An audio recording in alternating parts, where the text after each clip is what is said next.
Você já percebeu como é fácil continuar fazendo tudo certo e perder o foco no que realmente importa? Você canta, você serve, você prega, organiza, participa, mas por dentro você sente que algo se perdeu. Jesus já sabia que isso iria acontecer e por isso ele escreveu uma carta para você, uma carta há muitos anos atrás, uma carta para uma igreja que fazia tudo certo, mas estava morrendo por dentro. E essa carta não é somente para Éfeso, essa carta é para mim, essa carta é para você também. Sabe, talvez essa carta seja uma das cartas mais urgentes que já foi escrita. E é sobre isso que nós vamos falar hoje. A carta para a igreja de Éfeso. É a primeira carta do Apocalipse, está lá no capítulo 2. Já vai abrindo a sua Bíblia no capítulo 2 de Apocalipse. Mas antes de a gente ler juntos o texto, eu lembrei de uma história e guardei ela aqui para vocês. Certa vez, um casal de idosos ele foi entrevistado após completar 60 anos de casamento, um baita de um tempo. E perguntaram para eles qual era o segredo de viver tanto tempo juntos casados. E a senhora, ela respondeu com um sorriso. Ela falou assim, todo ano, no aniversário deles de casamento, eles iam para o mesmo lugar, para aquela ponte onde o senhorzinho pediu ela em casamento. E ali eles renovavam a promessa que eles fizeram um ao outro no altar e oravam juntos. Ali era o lugar onde tudo havia começado.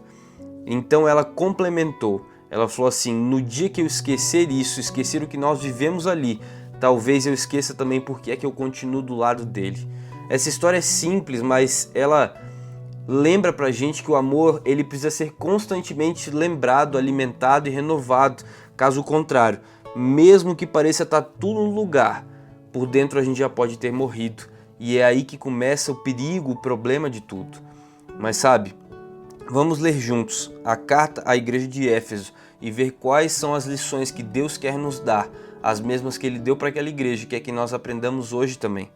Abra sua Bíblia então, em Apocalipse capítulo 2, e a gente vai ler a partir do verso 1. Diz o seguinte, ao anjo da igreja de Éfeso, em Éfeso escreva, estas são as palavras daquele que tem as 7 estrelas em sua mão direita e anda entre os 7 candelabros de ouro. Diz o seguinte, conheço as suas obras, o seu trabalho árduo e a sua perseverança. Sei que você não pode tolerar homens maus, que se pôs à prova os que dizem ser apóstolos, mas não são, e descobriu que eles eram impostores. Você tem perseverado e suportado sofrimentos por causa do meu nome, e não tem desfalecido. Contra você, porém, eu tenho isso. Você abandonou o seu primeiro amor. Lembre-se de onde você caiu. Arrependa-se, pratique as obras que praticava no princípio. Se não se arrepender, virei a você e tirarei o seu candelabro do lugar dele. Mas há uma coisa em seu favor. Você odeia as práticas dos nicolaítas, como eu também as odeio. Aquele que tem ouvidos, ouça o que o Espírito diz às igrejas. Ao vencedor darei o direito de comer da árvore da vida que está no paraíso de Deus. Bom, é uma baita carta, a gente já falou sobre a estrutura delas na introdução desse vídeo. Se você não assistiu ainda, volta lá para assistir a introdução às 7 cartas do Apocalipse. Mas hoje eu queria focar nessas 3 pequenas mensagens de Cristo para a igreja de Éfeso, né? Ele tem ali um elogio, uma recomendação e algo que ele quer que a igreja faça por ele. Sabe, o que era a cidade de Éfeso? Aonde era? Quem eram aquelas pessoas que viviam em Éfeso? Éfeso era um centro político, comercial e religioso da época do Império Romano. A sua população, eu pesquisei, eram aproximadamente 250 mil habitantes, mas ela era marcada por imoralidade, idolatria e superstição. O evangelho chegou a Éfeso através de Priscila e Áquila, e a gente tem esse relato lá na Bíblia, em Atos capítulo 18, no verso 18 ao 24. E ali foi fundada a primeira igreja cristã na cidade, através de Priscila e Áquila, que formavam tendas, que eram construtores de tendas ali e foram quem fundou a primeira igreja ali naquela cidade. Mas Éfeso é considerada a igreja dos começos. Ela representa a primeira fase do cristianismo, a primeira fase daquele amor por Cristo, aqueles que haviam vivido com Cristo, aqueles que muitas vezes foram apóstolos de Cristo e que tinham visto ele até o fim do seu ministério, na sua morte, ressurreição e a sua ida para o céu. Aqueles que tinham o gostinho ainda de Jesus, o gostinho de estar com ele, saber quem ele era, como ele era, e como é que ele se dirigia às pessoas. Por isso essa igreja representa a fase do primeiro amor, e ela era formada por esses discípulos diretamente de Jesus. Ela tinha uma pureza doutrinária e um zelo missionário. Por isso esses são elogios que a carta traz. E Jesus se apresenta para eles como aquele que conserva na mão direita as 7 estrelas e que anda no meio dos 7 candelabros de ouro. Isso representava sua presença ativa e vigilante dentro da igreja. Cristo estava presente com eles, estava agindo no meio deles ainda.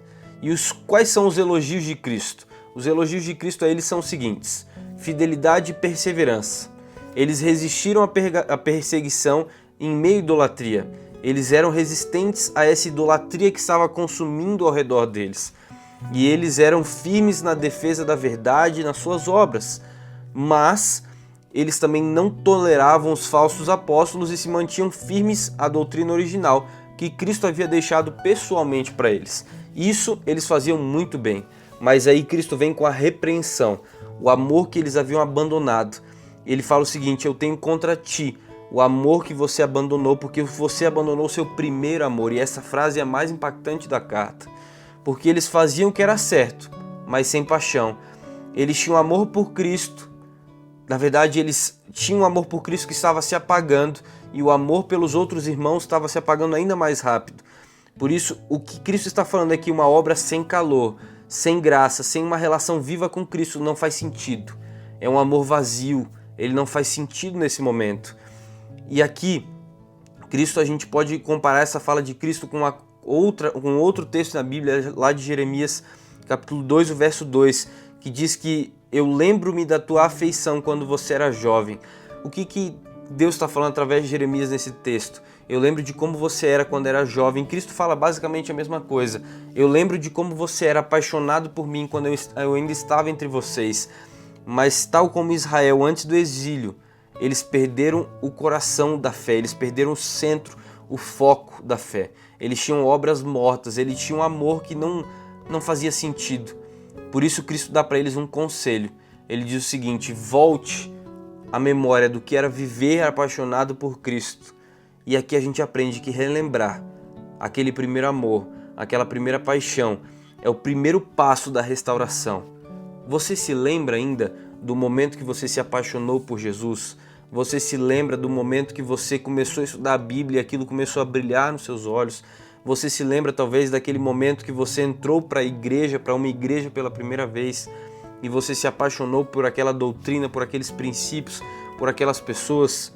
Cristo está te convidando a voltar a essa ênfase, voltar a essa fase onde a paixão pelo amor de Cristo dominava o seu coração. Sabe, não se trata de fazer mais e mais e mais, porque muitas vezes a gente busca fazer de tudo, mas a gente esquece de colocar o principal, que é o amor, de fazer as coisas com amor. E o amor reacendido, ele leva naturalmente as ações corretas ao lugar certo. Por isso, a gente vai para agora a advertência e as promessas que Cristo dá. A advertência é a seguinte: ele diz: eu vou remover o teu candelabro.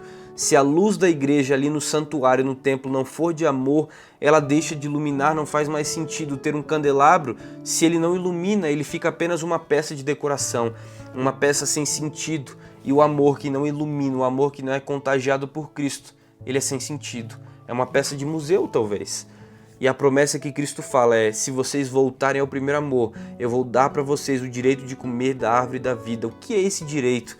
É o retorno ao jardim do Éden, é o retorno ao paraíso, é o retorno ao plano original de Deus, é a volta para o lar e é a volta eterna. Comer da árvore da vida significa não morrer nunca mais, é a volta eterna ao paraíso, ao plano original de Deus. Tudo isso resume que Cristo ele nos quer de volta em casa. Cristo quer você de volta em casa e Ele está te chamando para voltar, porque se a gente for um candelabro sem luz não faz sentido, mas se a gente voltar ao primeiro amor, nós vamos poder ser de acordo com o plano original de Deus lá na criação. Sabe, é possível, sim, é possível estar na igreja, ativo em cargos de liderança, fazendo várias e várias atividades, mas estar morto por dentro, porque as obras elas não substituem o amor. O amor é a essência. Deus ele não quer essencialmente o nosso serviço, Ele quer o nosso coração. Deus quer o seu coração. Onde é que está o seu coração? Você pode estar cheio de serviço e com o coração perdido há muito tempo. Cristo quer o seu coração. Se o serviço está te tirando do amor por Cristo, deixe isso de lado. Se tem pessoas que estão te tirando do amor por Cristo, deixe elas de lado. Foque em Cristo. Cristo quer alcançar o seu coração e voltar ao primeiro amor, é voltar ao centro da fé cristã, amar a Deus mais do que tudo, mais do que a si mesmo, e amar ao próximo através desse amor que Deus nos dá. Por isso eu volto a te perguntar, você se lembra de quando você conheceu Jesus? Você se lembra de quando você se apaixonou pela primeira vez? Você se lembra como o seu coração queimava, ardia ao abrir a Bíblia, ao estudar mais sobre Deus, sobre a verdade? Você lembra como você falava dele com lágrimas nos olhos muitas vezes, um sorriso nos lábios? Jesus está dizendo, volta. Eu ainda estou esperando você aqui no jardim, aqui no início, eu ainda estou esperando você aqui em casa. Cristo está te esperando de volta no primeiro amor. Cristo está te esperando de volta em casa. Esse é o chamado dele para você. Cristo está te esperando de volta em casa. Não deixe que as coisas aconteçam da mesma maneira que aconteceu com Éfeso, que a gente se enche de obras e se esquece do amor. As coisas precisam ter um equilíbrio, mas na ordem de prioridade de Cristo, de Deus, está o amor e depois as obras virão motivadas por Ele. Não se torne uma peça de museu, um candelabro sem luz. Volte ao primeiro amor, ilumine a sala, arda, deixe o seu coração arder por Cristo. Se esse é o seu desejo, comenta aqui embaixo. Eu quero reacender essa chama, eu quero voltar ao primeiro amor, que eu quero orar por você, quero orar por cada um de vocês que comentar aqui embaixo. Eu quero estar orando por você. Fica ligado que essa série vai continuar e nós vamos passar pelas 7 igrejas do Apocalipse. Ativa o sininho, se inscreva no canal para você não perder, porque cada uma delas tem uma lição especial para você hoje. Hoje Deus quer que você volte para casa, que você reacenda o seu primeiro amor, que você volte para pertinho dele. Que Deus te abençoe e que essa decisão venha para ficar na sua vida. Até mais.